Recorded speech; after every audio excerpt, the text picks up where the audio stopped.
नमस्कार, जय हिंद दोस्तों। तो आज हम समझेंगे मुद्रास्फीति यानी कि इन्फ्लेशन। व्हाट इज मुद्रास्फीति? तो मुद्रास्फीति होती क्या है? यानी कि मुद्रास्फीति से मतलब है बाजार में किसी वस्तु या फिर किसी सेवा की कीमतों में लगातार वृद्धि से, लगातार वृद्धि मतलब 10, 20, 30 लगातार वृद्धि, यह प्रक्रिया मुद्रास्फीति कहलाती है। यानी कि वस्तुओं में लगातार वृद्धि होती है और स्वयं मुद्रास्फीति में मुद्रा की जो वैल्यू है यानी कि मुद्रा की कीमत स्वयं घटती रहती है और वस्तु की कीमत बढ़ती रहती है। तो यह प्रक्रिया मुद्रास्फीति कहलाती है।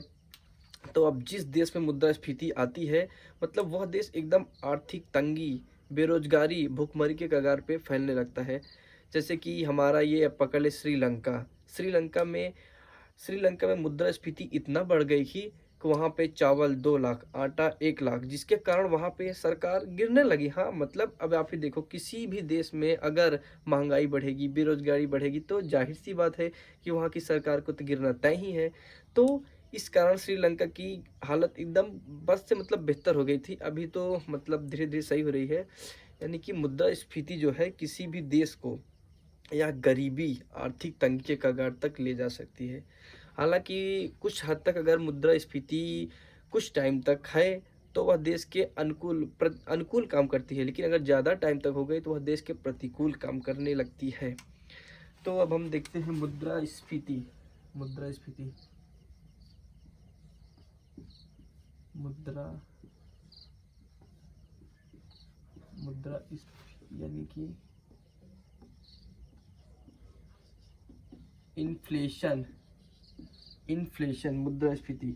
तो मुद्रास्फीति में क्या होता है? वस्तु की मुद्रास्फीति में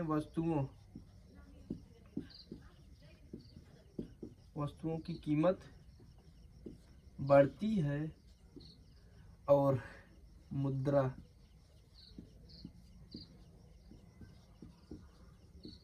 की कीमत घटती है। यानी कि एक दूसरे के उल्टा होते हैं। एक दूसरे के उल्टा, अगर वस्तु की कीमत बढ़ेगी तो मुद्रा की कीमत घटेगी। यानी कि मुद्रास्फीति जिस भी देश में आती है उस देश के जनता को हानि पहुंची, यानी कि जनता गरीबी के कगार पे जाने लगते हैं। जैसा कि अगर हम देखें कुछ समय के लिए, जैसे अगर किसी देश में मुद्रास्फीति 3 से 4%, 3 से 4, अगर 3 से 4% है तो वह मतलब उस देश के लिए अच्छा है, मगर अगर जो देश मतलब जिस देश की मुद्रास्फीति 10% से ऊपर गई, 10% से ऊपर, यानी कि 10% से ऊपर अगर ऊपर जाती है तो वह देश तबाह हो जाता है, यानी कि बर्बाद हो जाता है।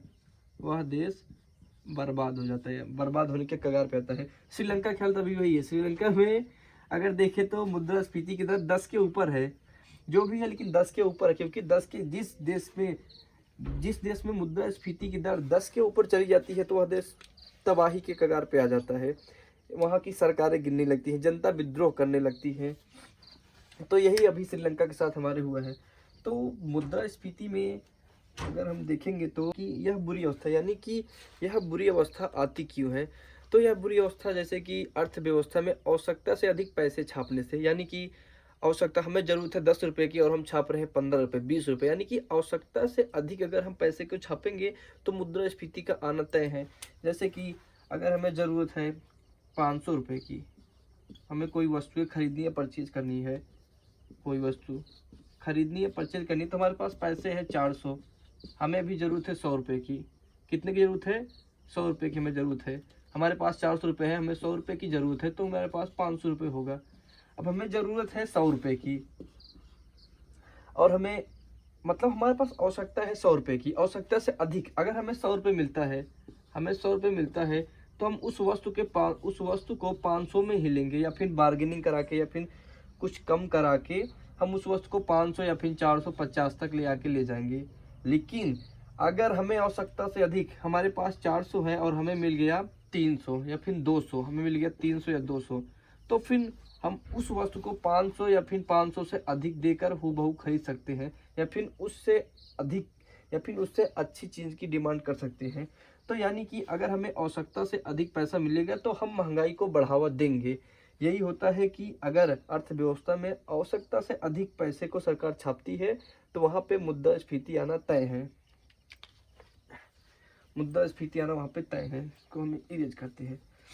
अब हम देखते हैं कारण, किस कारण से अधिक मुद्रास्फीति आती है। जैसे आयात निर्यात में, जैसे कि उत्पादन और आपूर्ति में देखते हैं। उत्पादन, तो उत्पादन और आपूर्ति में जैसे जनवरी और फरवरी के टाइम में आलू का उत्पादन अधिक होता है। तो आलू का जो उत्पादन होता है, तो जो बड़े व्यापारी लोग होते हैं वो अपने पास, जो बड़े व्यापारी लोग होते हैं तो वो आलू को ले लेते हैं, जैसे कि अधिक मात्रा में, जैसे कि उनको मिलता है 10 रुपये किलो, 10 रुपये किलो, उनको 10 रुपये पर केजी मिलता है, 10 रुपये पर केजी मिलता है। तो 1-2 किलो नहीं, 1000 कुंटल 2000 कुंटल आलू लेके वो स्टोर करके रख देते हैं।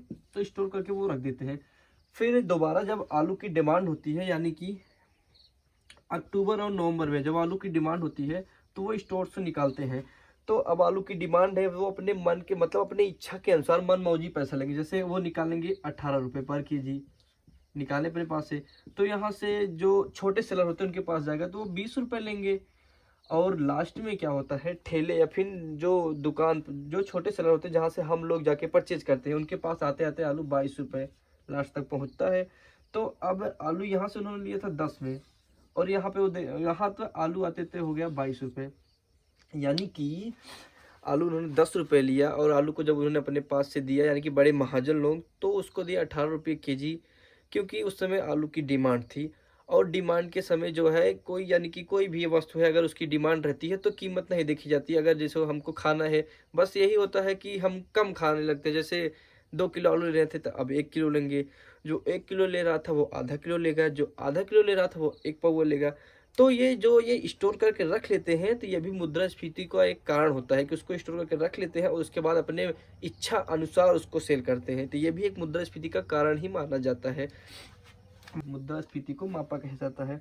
तो मुद्रास्फीति को मापने के लिए मुद्रास्फीति दर के द्वारा मापा जाता है, यानी कि एक वर्ष से दूसरे वर्ष के बीच में हुई मूल्य वृद्धि को ही मुद्रास्फीति कहते हैं। जैसे कि किसी वर्ष में, जैसे कि 2019 पकड़ लो, 2019 में हम पानी पूरी 10 रुपये का 10 पानी पूरी मिलता था। तो अभी 2020 में हमें 15 रुपये का कितना पानी पूरी मिल रहा है, 10 पानी पूरी। यानी कि कितना वृद्धि हो रही है, पहले 10 रुपये था, पहले कितना था 10, अभी कितना हो गया, अभी 15, यानी कि 5 रुपये की वृद्धि हो रही है। कितने की, 5 रुपये की। यानी कि तब यह बोल सकते हैं ना कि मुद्रास्फीति में 50% की वृद्धि हुई है, 50% की वृद्धि हुई है। कृषि को क्या होता है, कृषि को जब मुद्रास्फीति आती है तो फायदा होता है, फायदा। यानी कि मुद्रास्फीति में वस्तु या फिर सेवाओं की तो वृद्धि होती है। तो कृषि क्या करता है, कृषि उत्पादन करता है, वस्तुओं को उत्पादन करता है, यानी कि गेहूं, चावल, आलू, इन सब का उत्पादन करता है। तो उसको तो फायदा ही होगा, क्योंकि कृषि जो है वो उत्पादन करेगा, आलू देगा, चावल देगा, गेहूं देगा।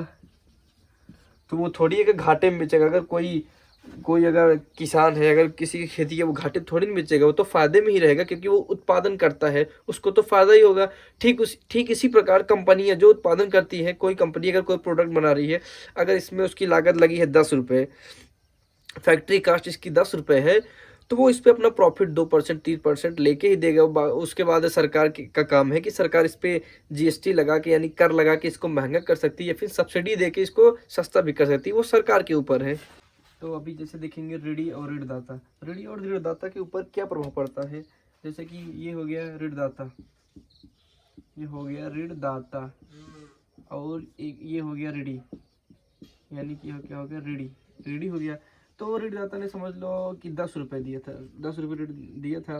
तो जब उन्होंने 10 रुपये दिया था तो उस समय मुद्रास्फीति कितनी थी, 4%। उस समय मुद्रास्फीति कितनी थी, 4%, जब उन्होंने ऋण दिया था।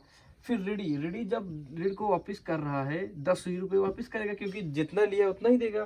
तो जब 10 रुपये ये वापस करेगा, उस समय मुद्रास्फीति बढ़कर 4 से 7% हो जाएगी। अब फायदा किसको होगा, घाटा होगा। जाहिर सी बात है, हम समझ गए होंगे फायदा किसको होगा, फायदा ऋणी को होगा। इसको क्या होगा, फायदा होगा, फायदा होगा। घाटा किसको होगा, घाटा ऋणी को होगा, इसको घाटा होगा, इसको घाटा होगा, इसको फायदा होगा। क्योंकि 10 रुपये में ये जब 10 रुपये दिया था उस वक्त मुद्रा की वैल्यू 10 रुपये थी। जब इसने 10 रुपये दिया तो उस वक्त मुद्रा की वैल्यू घट गई थी, क्योंकि जैसे हम देखें कि 2019 के समय देखेंगे कि 10 रुपये की 10 फुल्की आती थी। उस वक्त मुद्रास्फीति 4% थी। फिर जब 2020 में रेडी ने जब 10 रुपये दिया तो उस समय 10 फुल्की 5 रुपये की। इसके समय 10 रुपये की 10 फुल्की थी, यानी कि फुल्की बोलो गोलगप्पा पानीपुरी एक ही बात है। और इसके समय वो 10 फुल्की कितने होगी, 15 रुपये की, यानी कि 50%, यानी कि 50% मुद्रास्फीति बढ़ गई है। तो इस कारण रेडी को फायदा हो गया और ऋणदाता को घाटा हो गया है। रेडी को फायदा हो गया और ऋणदाता को घाटा हुआ है।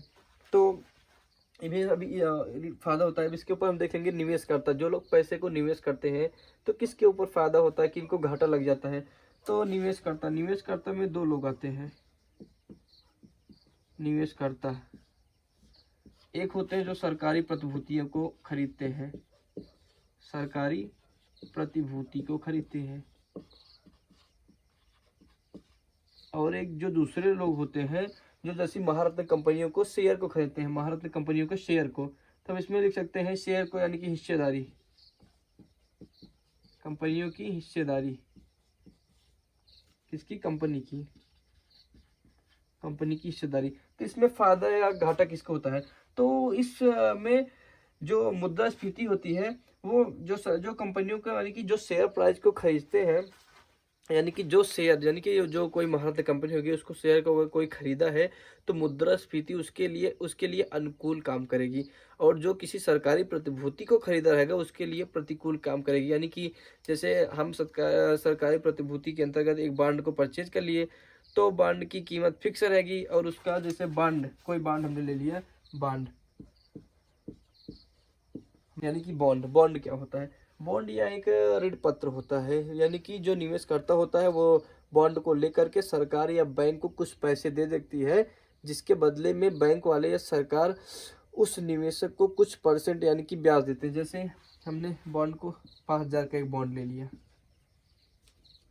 तो ये बॉन्ड की कीमत 5,000 रुपये रहेगी, ना तो बढ़ेगी ना तो घटेगी, बल्कि हमें जो इसका ब्याज मिलता है वो इंटरेस्ट मिलता रहेगा।